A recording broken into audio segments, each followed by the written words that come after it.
Hey guys, welcome back to my channel, The Black Accountant. It's your boy Mo. And if you haven't already done so, you know the drill. Like, comment, subscribe, and let me know in the comments of any kind of content you want to see going forward. So today you see a little bit of a change of environment. I'm still in my apartment. I'm just in my living room today. And that's just because for stylistic differences and just because I wanted a little bit of a change of pace. I got the idea to just do this video in the middle of me watching some TV. So I just decided to just set up shop here. But it's been a year. It has definitely been a year. You know, if you know me personally, like I'm a big fan of reflection, and I like to look back on myself and my progress and my growth, and the whole purpose of a lot of these things is to document that. And it's been a year since I started YouTube. I started December 2020, and now it's December 2021. And I was thinking about it, and I said, hey, you know, I wasn't sure when I started if I would hit 1,000 subscribers, and I hit 1,000 subscribers. So shout out to that. Thank you everybody that is subscribed. I appreciate it very much. I'm still not monetized because of the YouTube partner program. You do need 4,000 public watch hours as well as 1,000 subscribers, and you need to have achieved both of those things within a 12-month period to get monetized. So hopefully 2022, that's what happens. I'm still a little bit far from being monetized, and a big portion of that is just because my content is typically very short. Most of my videos are between the 6 and like 12-minute range, versus if you have more long form content on your channel as well and you go live a few times, it's a little bit easier to generate like more buzz and get more watch time. So that's something I'm going to be working on in 2022. But before I get into all that, like I was saying, thanks to the subs, I appreciate 100%. And also, I really want to just kind of like clap for myself low-key because I stuck to this. And I really wasn't sure I would get to 1,000 subscribers within the year. But I think I stayed consistent enough to be able to get to that goal. Now, I was not as consistent as I would have liked to be. And that's just for various reasons. You know, I talked about it a little bit more in depth in my podcast in the Degenerate Generation Degen. And if you haven't checked that out, or you didn't know I did a podcast, that's also something that I do on the side. You can check that out anywhere on big streaming platforms like Spotify, Apple Podcasts, and Buzzsprout. Always, those things are linked in my descriptions for these videos, so feel free to check that out as well. But I just kind of wanted to give you guys some of the reflections that I was thinking about within the year, and how much growth I think I've really done, because who I am today is very different than who I was when I started. And I think, and I hope that that's something that's going to continue to happen, because the more you know about yourself, the more you can hold yourself accountable, and the more accountability that you hold, the more you're able to grow and learn. And that's always the objective, right? To be a better version of yourself every day that you live. So the biggest things, number one was consistency. I realized I was not being as consistent as I would have liked to be. And I would attribute a lot of that to just a lot of doubt of, do I have the personality for this? Do I have the time for this? Am I somebody that can do this? Those were big things that were just always constantly there in the background, and just learning to kind of get around that. And it's still something I'm trying to get a full grasp on. Just also comparing myself a little too much to people who are already successful, already doing things. Like, you know, it's really easy to say, you know, just focus on you and don't compare yourself to other people. But when you're in a circle of people who are all starting or in the middle of journeys and doing goals, it's kind of hard not to compare yourself at some points, and then seeing like, hey, but this person is here, but this person is there. But I think the difference for me is, like, what I learned too is that I'm not jealous of those people, and I can't be really. I don't have the right to be, because I'd always bring myself back to this question of, have you worked on your goals today? And if you haven't been doing your best, if you haven't been putting in the time or the effort, who are you to be looking at somebody else and saying like why they don't deserve their success, or like being envious of that success? You don't deserve that success yet because you haven't put in that time or the effort or the energy. So that's a big thing I learned about myself. Another one, and this was pointed out to me really through different experiences this year and conversations I've been having, is that I'm really rigid. in the sense that I'll have a plan and I'll have a goal for something, and I'll make that plan, and I'm so inflexible with the plan that even if it's drowning and the plan itself does not work, I have to follow through on it. And I think the thing that really taught me that lesson is that I started playing chess this year. A little bit of a nerdy activity, but like there's this group that I would hang out with on Sundays, and then we'd play for like an hour and a half, 2 hours sometimes. And a lot of them were just like professionals. Like they'd pull out the whole board, they'd pull out like the clock and everything along those lines. And it's a very much so a strategy game where you have to be thinking moves ahead. And then if the move that you're thinking of doing doesn't really work, you have to adapt your strategy to what's currently on the board to get to that end goal. And that's something I've been learning about myself, is like there's this short-sightedness there where it's like, here's what I see directly in front of me, and getting too focused on that and not focusing enough on how it plays out a little bit more in the future. So that's something I've definitely been working on as well. And then the last one, which is one I was debating on making as its own video, is being too prideful. I've always been sort of a lone wolf, in the sense that I like to do my stuff by myself. I love spending time by myself. Not to say that I don't like spending time with people, but I have a really low social battery. Like if I'm outside, I have no problem talking to anybody, but I get exhausted from that very, very quickly. I feel best when I'm like alone or by myself, hence me living by myself. And what that really has caused me, I think, is not being able to ask for help.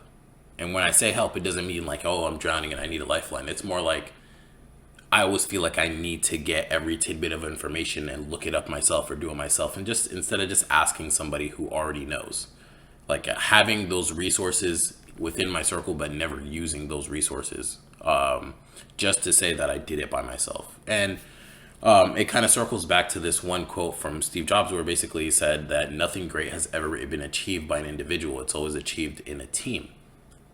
And trying to get more into that team mentality and being more of a team player instead of, or not team player, I'm sorry, more ingrained in teams, and to really achieve my goals. And that's the thing too, because like I've always viewed myself as kind of a leader and wanting to be a leader, but you can't be a leader if you're somebody who can't also step back to be a team player, or if you're not somebody who can also be led. And I need to learn, needed to learn to be swayed by people or be swayed by things as well, and making time and giving a little bit more importance to people in my life, in terms of relationships, whether that's family, whether that's friends, or coworkers, anything along those lines. It's this feeling of just kind of like, oh, I'm on this set path, and if you're not kind of with me on that, then I need to cut you out. When in reality, that's not the case. You don't need to do that. And that's something I've been realizing more and more and more so. Because even in doing so, I found myself kind of drifting further and further away from the people that I actually care about and that are important to me. So I kind of figured out, like, how do I rein this back in? Because I still care about them and I still want to be around them, but it can't be my everyday. And I want to prioritize them, but I also need to prioritize this thing that I'm doing. So I'm trying to figure out, how do I incorporate people and let them in on what I'm doing? So yeah, that's kind of like the main reflections that I've had for the year. But going into 2022, I think my goals going forward, and I'm saying going forward instead of in the new year, because I believe that your goals start from when you set them, not from a new year. Because if you're waiting for time to change your mentality or change your environment to change you, you're not going to change. It's going to be the same shit, just a different year. You have to mentally change. So it's not new year, new me. It's new mindset, new me. So just FYI for people who watch these things and are heavy believers in New Year's resolutions, they almost never pan out because you're dependent on the freshness of the year to...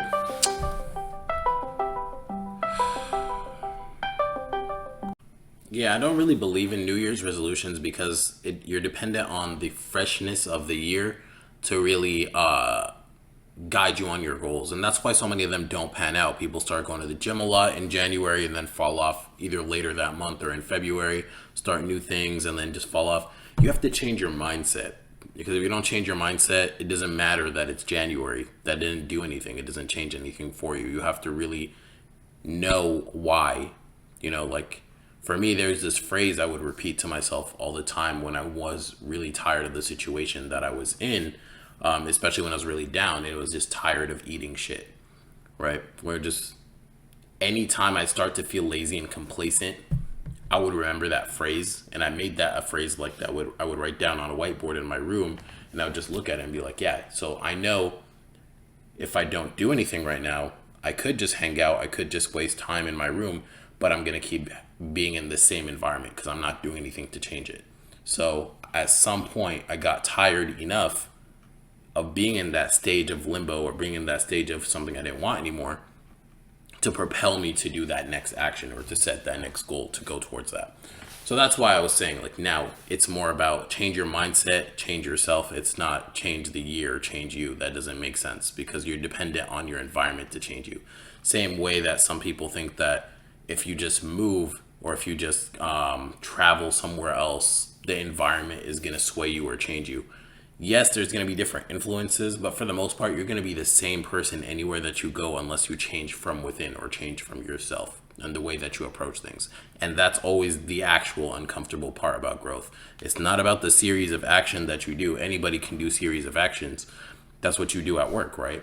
But the hard part is having that accountability and then getting up and continuing to do that. Switching who you are and being comfortable in being uncomfortable, which is a saying that I would hear all the time that used to get on my nerves. But it's actually a saying that makes sense because you do need to do that. But yeah, that's neither here nor there. So just wanted to say also, in terms like that's the thing for going forward, I really want to just be more consistent. And for me, what does consistency look like? I would like to upload every day of the week. And that's really ambitious for me because that's not something I typically do. And I think it's going to be a bit of a challenge for me because I tend to get swept up in other stuff. But I think setting this goal is going to allow me to really, or force me to really manage my time better, because it's going to force me to figure out how I'm going to do that and plan in advance before I start putting things out there.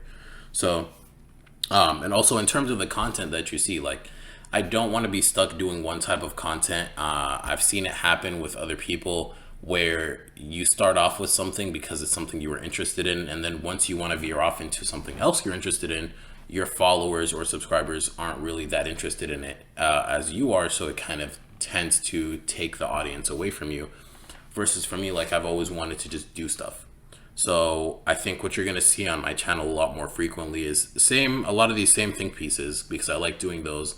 But also I'm doing or planning a crypto series with one of my friends.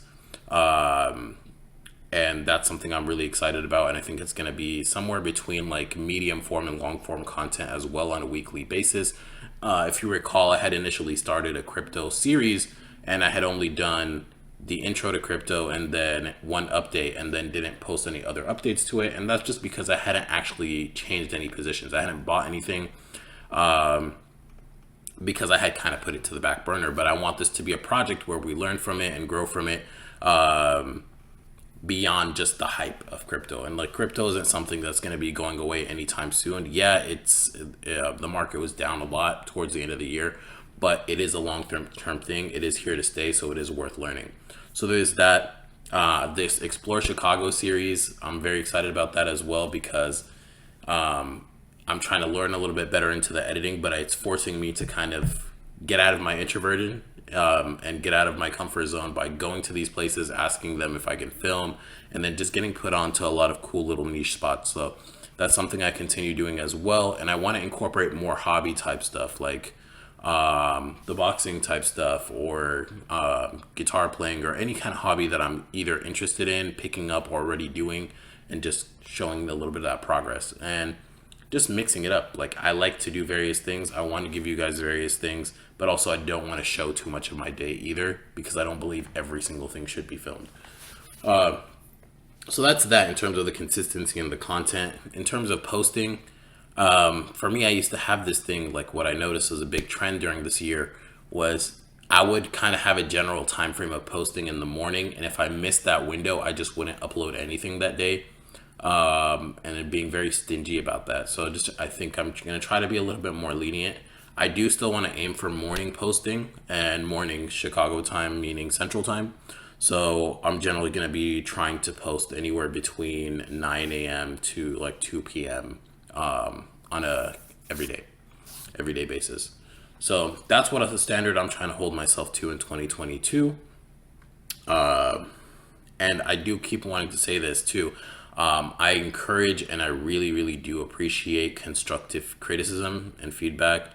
You don't really grow if people aren't telling you what you're doing wrong. And this is something I noticed about myself as well. And it kind of irks me a bit when people think you can't handle something. And let me give you an example of that. It's sort of like the boxing gym that I was going to.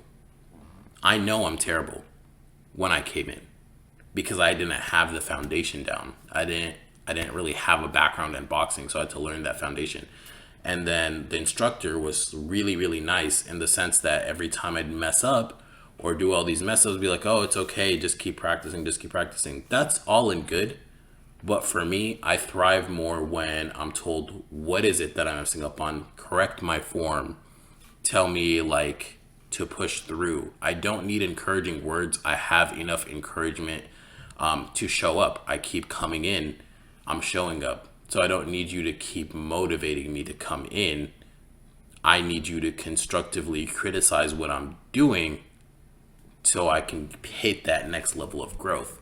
And that's something I've noticed is a big issue with a lot of people, and even within my friend groups, is that people not being able to differentiate between constructive criticism and negativity. It's not the same thing. It's really not. You need to have people that tell you the truth. You need to have people who are actually in your corner, because if you have a coach, if you have a mentor, if you have a friend and they never tell you the things that they know you're kind of lacking in and you need to work on, you're not going to get the things that you want to get, because people are just that you just have yes men in your corner. And I don't think that's something a lot of people want. And especially if you're going into like a business or entrepreneurial type venture or journey, you will be humbled many, many times over, because you're going to fail a lot of times. And yes, I will be learning from my own failures, but I would also like to learn from wisdoms that other people have that have already tried and done these things. So if I have an incorporation or a mix of both, I think it's very, very helpful down the line. So that's all I really had for this video. I look forward to seeing a lot more of you guys and engaging more in community. And speaking of community, I was actually, now that I'm at 1,000 subscribers, I do have community posts engaged. So if you don't know what that is, it's when you go on YouTube and you're scrolling and you see these little polls, or you see like these little photo posts, kind of like Instagram, but just on YouTube. Those are community posts. You unlock those once you have a good set of subscribers, and I think it's a good way of communicating with people and letting you know that, hey, this video is going to be dropping, or I'm going to be doing this later on, and then just getting like these cool little survey polls. So if you don't mind participating in those, that'd be great as well. But I'm trying to really use my resources a little bit better as well. Planning to be more active with social media, TikTok and Instagram especially. I was very, very, very anti TikTok for the longest, just because there's so much cringy content on there, but it's very useful in the sense of being a marketing tool, and also just looking, when you search for content on there, you can find really amazing content as well, instead of just waiting for random things to pop up into your For You page. You know, tired of seeing all these dancing people, although I do enjoy dance talk as well. So like if you're looking for something real or looking for actual content, it is very beneficial for that as well. In case there are people here who are a little bit apprehensive towards social media apps as well. But again, that's all I had for this video. Let me know what your thoughts are in the comment section below, and I'll be seeing a lot more of you guys going forward.